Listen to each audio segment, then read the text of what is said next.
donc, pour cette table ronde, je vais appeler Alain Fontaine du restaurant Le Mestuet. Je vais appeler, vous êtes là, madame, Odile Mento, la présidente de la GFIP. Monsieur Édouard Debreuil du restaurant Le Noir. Et puis Didier Chenet, tu es censé, Didier, rester sur scène pour cette table ronde. Nous aurons, par vidéo interposée, monsieur Grégory Cuilleron dans quelques minutes. Mais ce que je vous propose, c'est qu'on prenne place. On a une demi-heure pour cette dernière table de la matinée.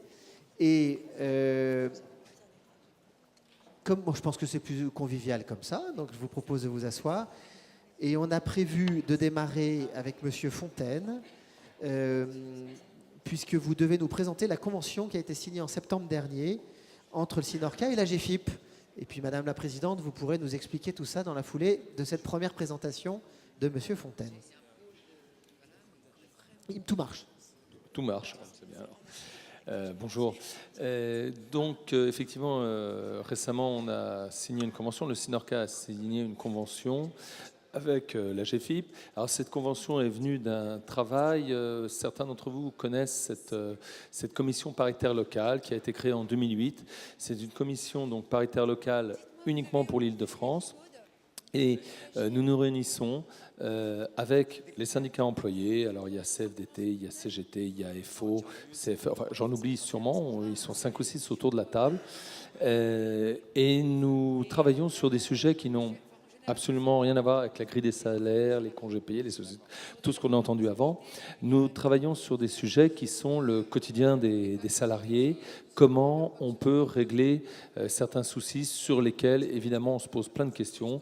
Alors, la première chose qu'on a fait il y a quelques années, c'était Santé au travail. Certains l'ont vu peut-être, c'est une petite brochure sur toutes les questions que se pose l'employeur et l'employé concernant, bien évidemment, tous les problèmes d'arrêt de travail, arrêt maladie, tout ce qui peut arriver dans l'entreprise autour d'un accident de travail ou d'un arrêt maladie.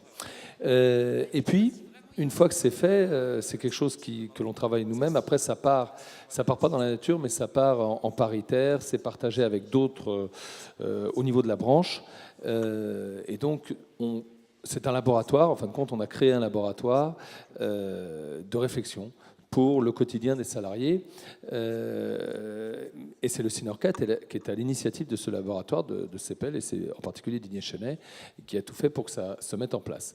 Alors le deuxième sujet, c'est handicap au travail.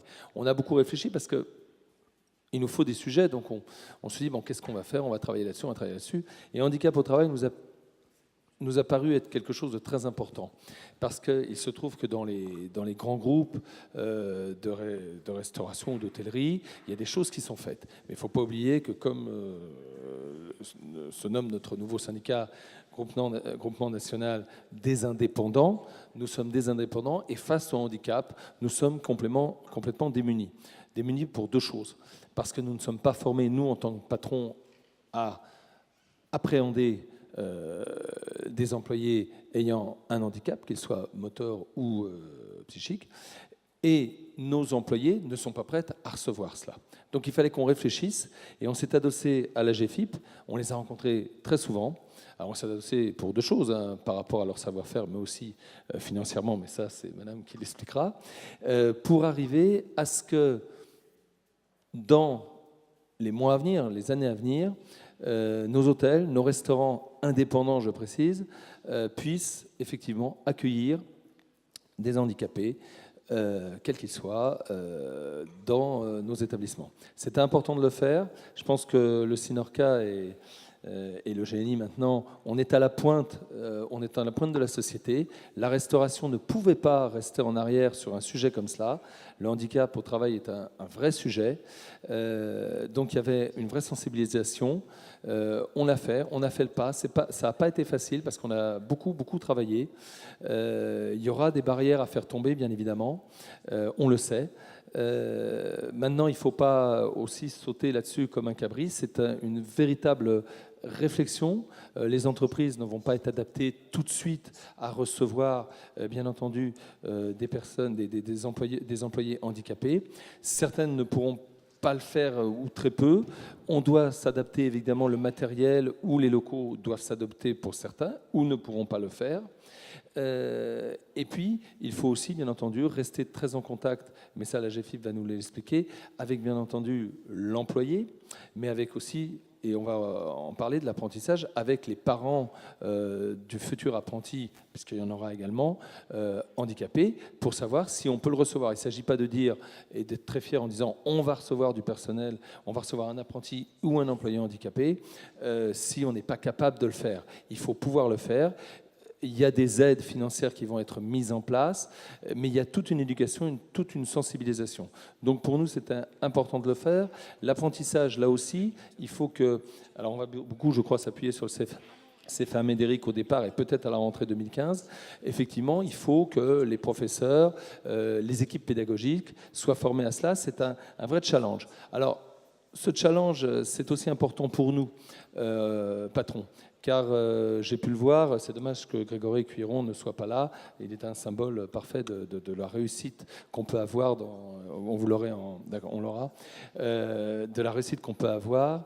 Mais c'est important aussi d'accueillir des employés ou des jeunes ou des apprentis avec un handicap. Pourquoi ? Parce que ça change beaucoup de choses. Ça change notre vision aussi sur le travail.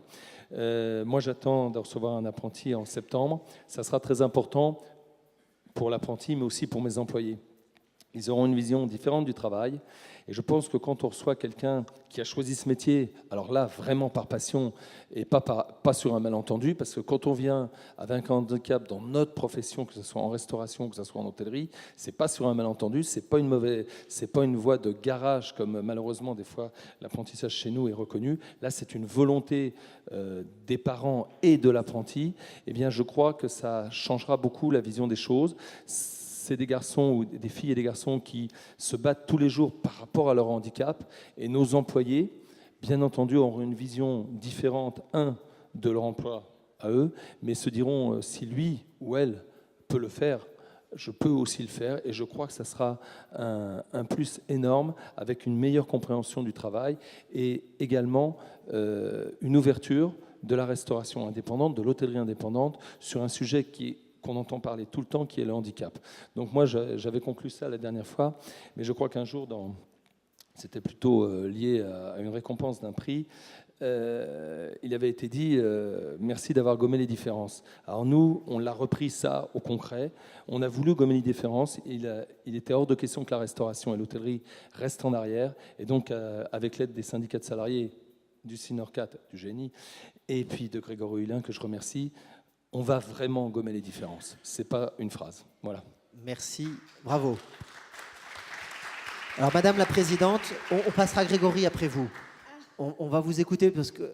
Ah, oui, c'est bien ce qui est prévu. On va vous écouter dans la foulée de ce que vient de nous dire M. Fontaine. Non, je pensais que je concluais, mais donc c'est pas non, grave. Voilà. Finalement, vous allez parler maintenant. On va voir M. Bien. Et puis, on parlera aussi donc après dans le noir. Très bien. Bah, écoutez, bonjour à tous.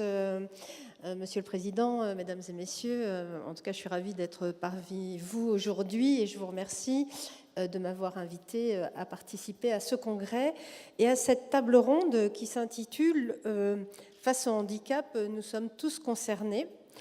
Et c'est vrai que chacun d'entre nous est concerné, que ce soit la GFIP, parce que je le rappelle, la GFIP, depuis sa création, c'est-à-dire 27 ans quand même, depuis 1987, est aux côtés des entreprises et aux côtés des personnes handicapées pour aider chacun à permettre l'accès et le maintien dans l'emploi de ces personnes dans les entreprises du secteur privé. Les entreprises, quelle que soit leur taille d'ailleurs, même si l'obligation d'emploi s'adresse aux établissements de plus de 20 salariés. C'est également vrai, cet engagement des entreprises de votre secteur, et c'est bien au regard de cet engagement qu'a été signée et négociée cette convention entre le Synorcat et la GFIP, parce que c'est bien dans la synergie que l'on fait avancer les choses et qu'on peut développer des actions qui sont des facteurs de réussite pour vous et pour l'accès des personnes handicapées à l'emploi.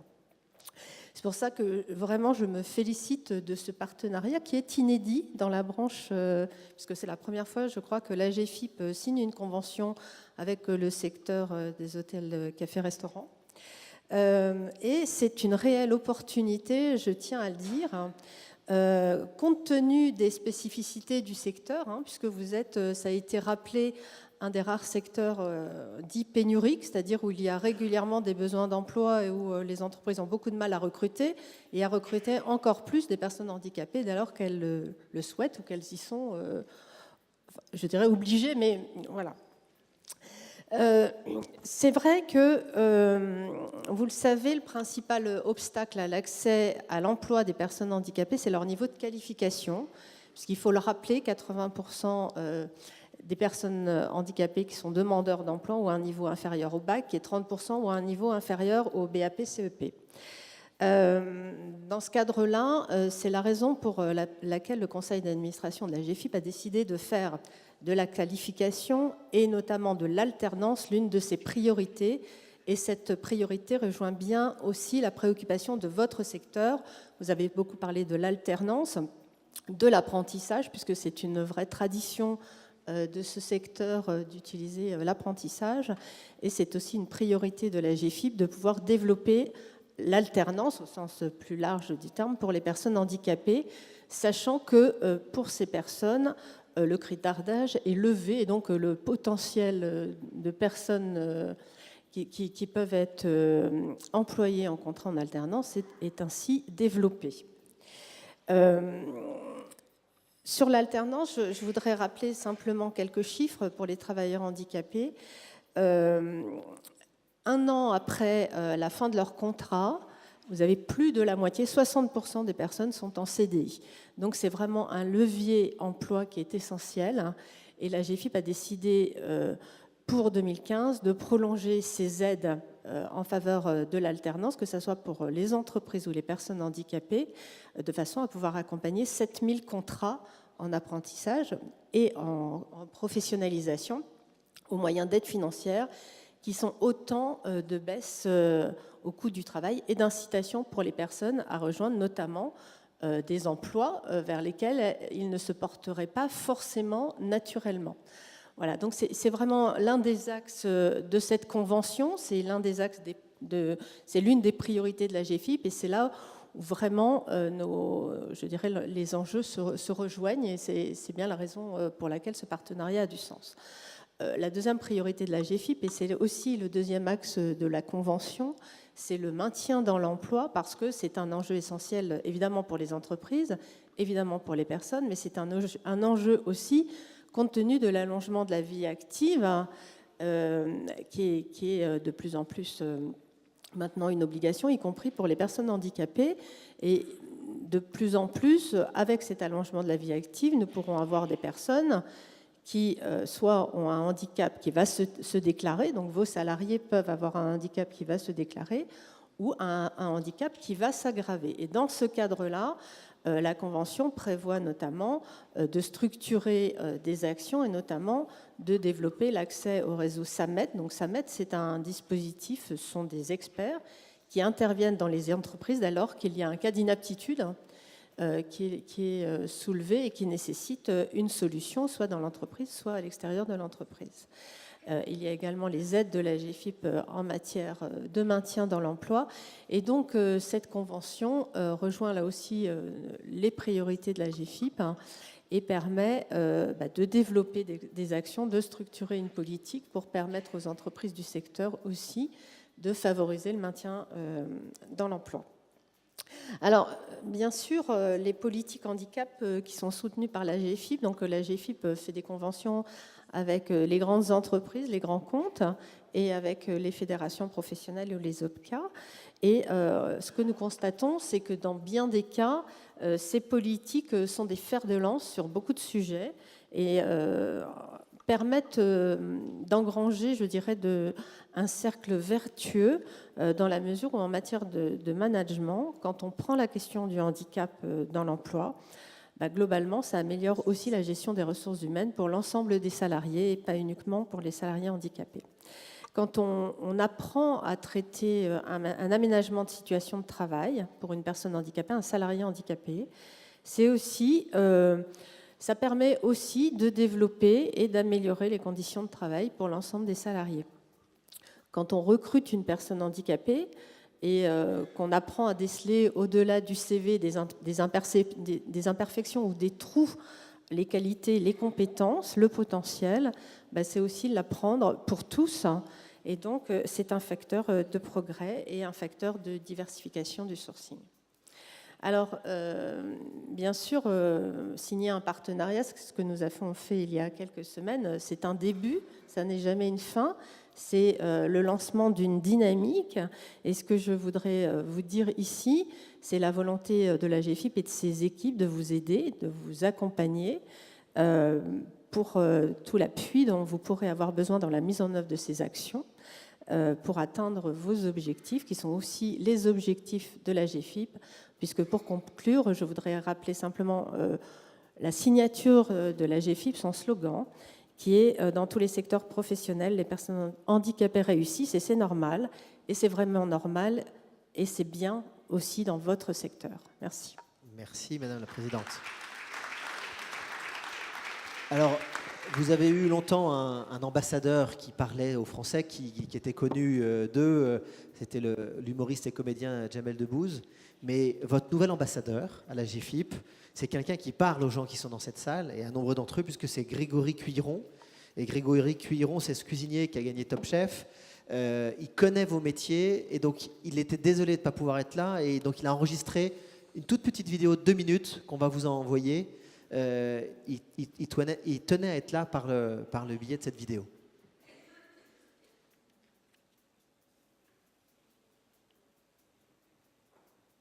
Bonjour à tous, je suis désolé de ne pas pouvoir être présent parmi vous, mais mes activités m'emmènent ailleurs. Je suis très content de la signature de cette convention entre le Synorcat et la GFIP, parce que je pense que le secteur de l'hôtellerie-restauration, et je suis bien placé pour le dire, est un gros pourvoyeur d'emplois, ce qui est important dans cette période un peu floue, dirons-nous. Et qu'en plus, c'est vrai qu'il y a pas mal de personnes en situation de handicap qui aimeraient y accéder, qui se disent que ce n'est pas possible, alors que beaucoup de différents types d'activités sont proposés justement dans ce secteur et permettent d'insérer au mieux les personnes en situation de handicap. En plus, pour ça, vous savez que vous pouvez compter sur la GFIP pour tout ce qui est aménagement du poste de travail et conseils, encadrement, histoire de pouvoir insérer au mieux les travailleurs en situation de handicap. Je vous remercie donc de l'intérêt que vous portez aux travailleurs en situation de handicap et vous ne le regretterez pas parce que les handicapés, les essayer, c'est les adopter. Bonne fin de journée.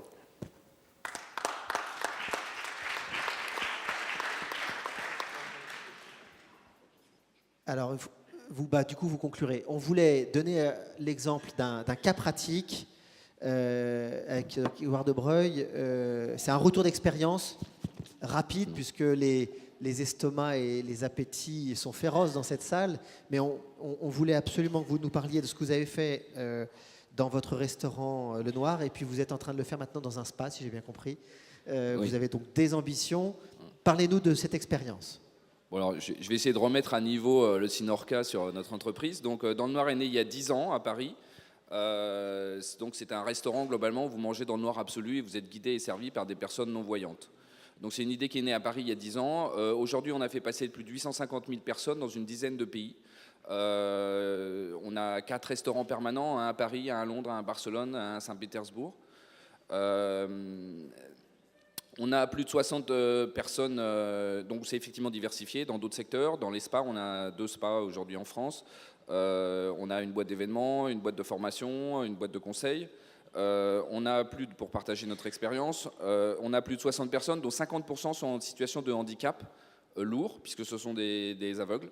Et on n'appartient pas au milieu protégé, on est dans le milieu ordinaire comme vous. On n'a aucune aide, aucune subvention. La GFIP nous a aidés 2-3 années sur la formation, puis a arrêté pour des raisons que je n'ai pas parfaitement comprises, mais on peut en discuter après. Alors moi je voulais juste vous dire quelque chose, c'est un peu à contre-courant, je suis désolé, mais moi mon entreprise cette année, elle fait plus 15% de chiffre d'affaires au niveau européen, y compris en France. Elle fait plus 30% de bénéfices, y compris en France. Bon voilà, j'ai 50% de personnes handicapées, j'ai très peu de turnover, j'ai des gens extrêmement impliqués dans mon entreprise et j'ai l'habitude de dire dans les conférences que je fais un peu partout, notamment dans les écoles de commerce, que c'est un peu provoquant ce que je vais dire, mais j'ai plutôt moins de problèmes avec cette partie-là de mon personnel qu'avec l'autre. Je pense qu'il y a certains d'entre vous qui comprendront ce que je veux dire. Donc moi, je ne suis pas venu vous parler de conventions, etc. Je suis venu vous parler de réalité, je suis venu vous parler de terrain. Moi, je ne viens pas de la restauration. J'ai découvert ce métier il y a 10 ans. Je viens des nouvelles technologies. Donc vous voyez, c'est vraiment très loin. J'ai découvert un métier formidable qui est un des derniers grands métiers d'intégration. Je pense que les gars qui travaillent dans nos entreprises aujourd'hui, ce sont des gars qui feraient peut-être des conneries dans la rue si on les employait pas. Donc ce que je vois en France aujourd'hui, puisque moi je suis un patron européen, donc ce que je vois en France me désole. Le manque de flexibilité qui est promis par ce gouvernement est absolument désolant. Et je pense que le premier obstacle à l'emploi des travailleurs handicapés dans nos métiers, d'ailleurs c'est pas propre à nos métiers, c'est d'abord le code du travail. Parce que Madame Mento, je vous promets que quand on emploie la moitié de son personnel en situation de handicap, on se demande ce qui va nous arriver le jour où on va se retrouver au prud'homme. Parce que se retrouver au prud'homme devant un employé normal, c'est déjà quelque chose. Se retrouver devant une personne en situation de handicap, c'est absolument terrible. Donc je peux vous dire que le stress en France est absolument colossal. Donc je pense qu'il y a vraiment des choses à faire bouger dans cette profession, mais il y a des choses à faire bouger du côté du gouvernement, leur faire comprendre un certain nombre de réalités, un certain nombre de choses.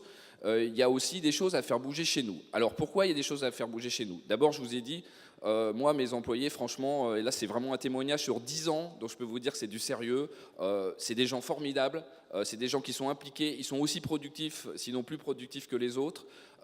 Donc si vous avez l'occasion, et si vous trouvez la bonne façon de le faire avec la GFIP et avec le Synorca, faites-le, parce que vous ne le regretterez pas. Maintenant, je voulais vous attirer l'attention sur autre chose, puisque vous êtes des chefs d'entreprise, c'est que 6% des gens dans ce pays sont en situation de handicap lourd. 6%. C'est pour ça que vous avez cette loi des 6%, donc ça ne tombe pas du ciel. Ces gens, ils ont des pères, des mères, des frères, des sœurs. Vous savez, quand vous avez un fils qui est handicapé, quand vous avez un frère qui est handicapé, etc., ça conditionne votre quotidien d'une façon extrêmement lourde.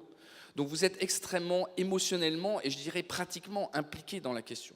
Donc ce que je veux dire, c'est qu'autour de chaque handicapé, nous on considère dans mon groupe qu'il y a au minimum 3 personnes qui sont directement concernées par le handicap. Donc ça fait 3 plus 1. Donc ça veut dire qu'il faut multiplier le 6 par 4. Comme j'ai gardé quelques souvenirs de l'école, ça fait 24%. 24% de la population française qui est directement concernée par le handicap. Quelle entreprise, aujourd'hui, peut se passer de 24% de ses clients? Je vois que les politiques sont déjà partis. Ils ont tort parce que quel politique... Il en reste un. Quel homme politique peut se passer de 24% de ses électeurs, hein, je vous le demande. Donc je pense que c'est aussi il y a l'aspect emploi et puis il y a aussi l'aspect accessibilité accueil. J'ai l'habitude de dire que c'est pas les gens qui sont handicapés, c'est souvent nos entreprises qui sont handicapées à les accueillir. Et tous les gens qui ont fait des efforts importants et cohérents pour le faire s'en portent pas plus mal. D'abord pour les handicapés eux-mêmes et puis pour tous les gens qui sont autour. Moi je peux vous dire, je fais passer des gens tous les soirs, une centaine de personnes à Paris, donc dans cette expérience qui est vraiment une expérience à la fois sensorielle et humaine très, très intéressante que je vous conseille d'ailleurs au niveau professionnel. Et il y a des gens pour qui c'est extrêmement émotionnel. Il y a des gens, c'est le seul restaurant au monde où je vois des gens claquer la bise à leur serveur en sortant. Voilà. Donc, je peux vous dire que investissez-vous dans ce sujet parce que c'est pas qu'un sujet enfin, vous voyez, de morale ou de quoi que ce soit. C'est aussi un sujet d'affaires. C'est aussi un sujet qu'il faut traiter sérieusement, professionnellement. Qu'effectivement, il ne faut pas intégrer les gens n'importe comment. Il faut aussi les former. Il y a un process. Il faut adapter leur poste, etc. La GFIP est là normalement pour ça. Elle est là pour vous aider à trouver des solutions. Il y a des gens qui ont des expériences. Moi, je suis prêt à aider. Le Synorca m'aide beaucoup dans tous les problèmes législatifs qu'on rencontre, enfin les problèmes de gestion quotidienne, etc. Moi, je suis prêt à aider le Synorca sur ce sujet-là. Mais franchement, il y a un vrai coup à jouer. Et subvention ou pas subvention, etc. Nous, on ne reçoit pas un franc de subvention, je peux vous dire. Heureusement d'ailleurs, parce que c'est ce qui nous a permis de nous exporter. Parce qu'en Angleterre, en Espagne et tout ça, il n'y a pas de GFIP, il n'y a pas de... voilà, etc. On est plutôt très en avance là-dessus. Donc voilà. Donc je ne sais pas s'il y en a qui s'intéressent un peu plus au sujet. Voilà, on a écrit un livre pour raconter notre aventure et tout ce qu'il y a derrière. Il est en bas, si vous voulez vous le procurer, il n'y a pas de problème. Merci beaucoup de votre parole. Merci infiniment pour ce témoignage positif, concret. Dans le noir, effectivement, sur une table du côté des partenaires. On va donc clôturer cette matinée. Vous vouliez rajouter un dernier point, Monsieur Fontaine? Juste une chose, concrètement, ça se passe comment pour le Synorcat quand vous voulez poser des questions, quand vous voulez aller vers quelque chose? On a embauché quelqu'un, puisque la GFIP nous a permis d'embaucher quelqu'un au Synorcat. Elle est là, elle est à côté de Grégory, c'est Rachel Bouvard. Et donc, levez-vous Rachel, c'est elle la plateforme. Et elle va être en connexion avec vous, c'est-à-dire que vous allez lui poser des questions, comment je peux faire, comment ça se passe. Et elle, bien entendu, va s'informer, elle sera présente aussi sur des salons, mais elle va être parfaitement en connexion aussi avec la GFIP. Donc, tout ce qu'on vient de se dire, il y a quelque chose de concret, il y a quelqu'un, elle a un nom, Rachel Bouvard, vous l'appelez au même numéro que le Synorcat, et elle a un bureau, hein, elle n'est pas comme ça debout dans les couloirs, tout est organisé. Voilà, je crois que Didier, parce que Didier, c'est quand même l'instigateur de la CPL, et moi, je veux pas conclure, je veux que ça soit toi qui conclue. C'est pas moi, c'est aussi quelqu'un que je vois qui est en face de moi, qui s'appelle Jean-Luc Binet, qui s'est énormément investi. Et je tiens à ce que lui aussi il soit applaudi et qu'on le remercie.